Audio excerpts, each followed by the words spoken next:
Welcome everybody, selamat datang di Podcast.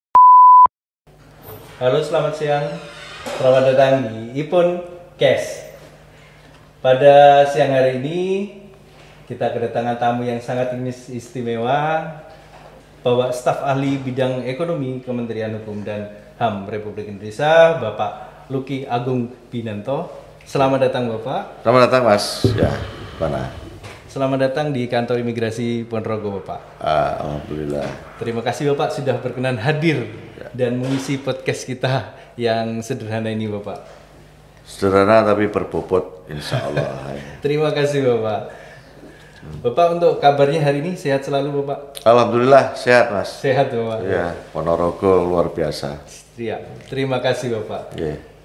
Oh iya Bapak, dalam kunjungannya Bapak pada kesempatan ini dalam rangka peninjauan layanan dan penguatan tugas fungsi serta reformasi birokrasi, bagaimana pendapat Bapak terkait layanan yang ada di kantor imigrasi Ponorogo? Bagus, dan saya sangat terkesan karena memang Ponorogo ini sejak awal berdirinya ataupun berpindahnya dari kantor lama ke sini itu saya ikut berproses di sini. Iya. Jadi, saya mengenang kira-kira 7 atau 8 tahun yang silam ketika saya bertugas di Jawa Timur. Alhamdulillah saya ikut menyumbangkan tenaga dan pikiran agar kantor ini dapat menjadi seperti yang sekarang ini. Iya Bapak. Tahun 2016 atau 2017 Bapak? Ya, kurang lebih 2016-2017. Saat itu saya teringat bupatinya itu masih Pak Ipong di sini. Pak Ipong, iya. Kebetulan saya juga mengenal beliau. Iya. Dan melalui pendekatan-pendekatan, dulu kita kantornya masih sementara itu di seperti sekolah dasar. Iya. Ya toh? Iya. Nah, saya berkesempatan bertemu Pak Ipong dan akhirnya pertama itu kita diberi tanah bukan di sini, di dekat rumah sakit kalau nggak salah. Oh. Jalannya masuk, Iya. saya bilang dengan beliau, Pak Ipong, Pak Bupati waktu itu, ketika itu, saya bilang kantor imigrasi ini nantinya akan berkembang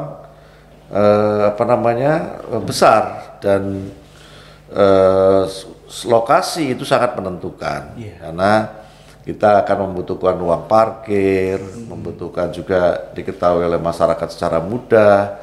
Nah, oleh karena itu pertimbangan akhirnya Pak Bupati, ya sudah Pak, waktu itu saya kepala divisi imigrasi, coba Pak Kadif bersama dulu stafnya beliau untuk mencari lokasi yang kira-kira dibutuhkan gitu. Akhirnya saya melihat di sini dulu juga masih kosong dan rumah-rumah itu juga masih belum ada. Saya pikir ini baguslah, jalannya tidak terlalu masuk ke dalam dan halamannya luasannya cukup luas. Ada kualifikasi tertentu Bapak untuk lahan? Ya, saya pikir berkaca dari kantor imigrasi Juanda yang di Surabaya itu, juga kesulitan. Parkirnya itu mengganggu jalan raya. Oh. Di sini juga kalau di lokasi yang lama itu parkirnya itu akan mengganggu rumah sakit kan, karena rumah sakit. Jadi akan tidak strategis. Dan oleh karena itu di sini alhamdulillah cukup besar, dan menurut saya sih untuk sebuah kantor imigrasi itu paling tidak lebih dari 3.000 atau 2.000 atau 3.000 meter persegi. Iya Bapak, gitu karena kan. bekas rumah sakit. Ya, itu. Jadi akhirnya di sini, dan cukup lama saya bertugas di tempat lain, dan karena mungkin saya bertugas di di Batam, di Pekanbaru dan di Jawa Tengah, belum berkesempatan ke sini. Oh. Ya. Kemarin itu akhirnya ketika saya bertugas di dinas ke Jawa Timur, saya sempatkan untuk datang ke sini.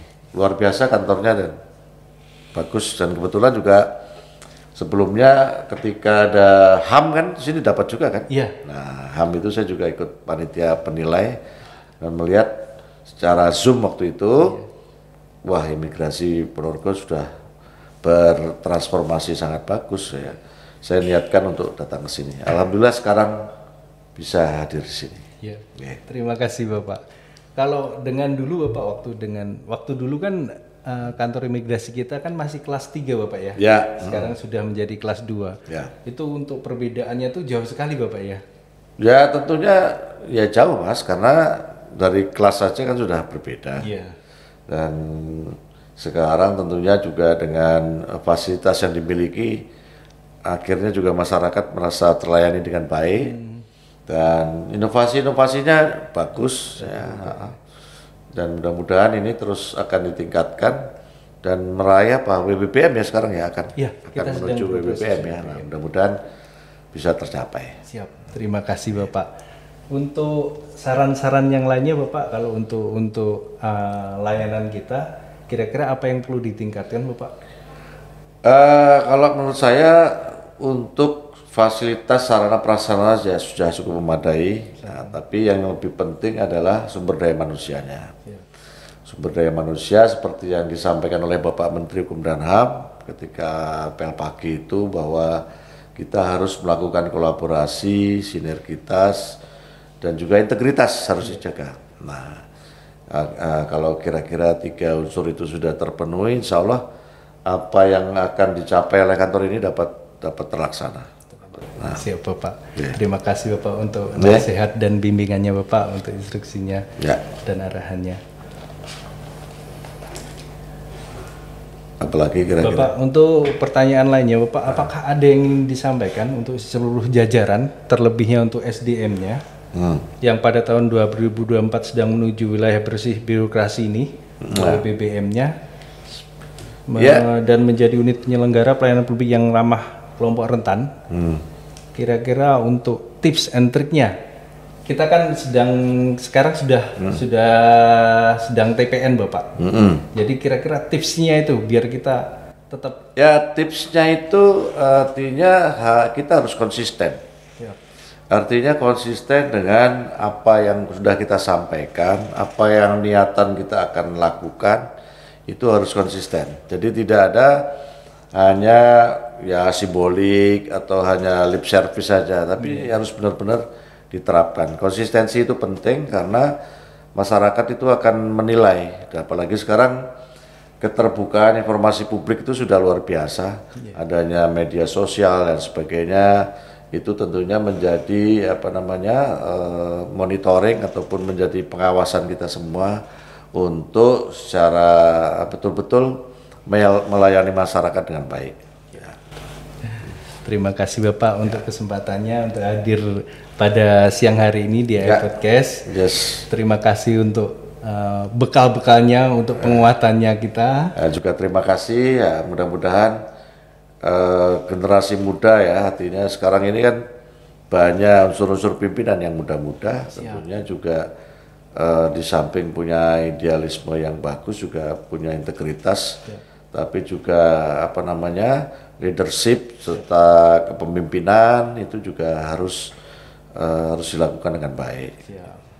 Utama juga kekompakan, ya harus kompak, nggak mungkin kepala kantor bekerja sendiri, tidak mungkin juga staf bekerja tanpa arahan pimpinan. Jadi semua harus senada gitu ya. Nah, artinya komunikasi harus dijaga, kekompakan juga harus dibuat, soliditas juga dalam arti hal yang positif. Jangan kompak ataupun komunikasi maupun soliditas untuk hal-hal yang negatif. Gitu Bapak. Ya. Siap Bapak. Oke Sobat Ipon, demikian untuk podcast pada siang hari ini. Terima kasih kepada Bapak Luki yang telah mengisi podcast yang singkat. Terima kasih juga buat Pak pemirsa ya. Sobat Ipon Bapak. Sobat Ipon. Okay. Sobat Ipon, ikuti terus podcast ini ya. Siap Bapak. Kasih masukan-masukan yang positif dan membangun. Terima kasih. Oke.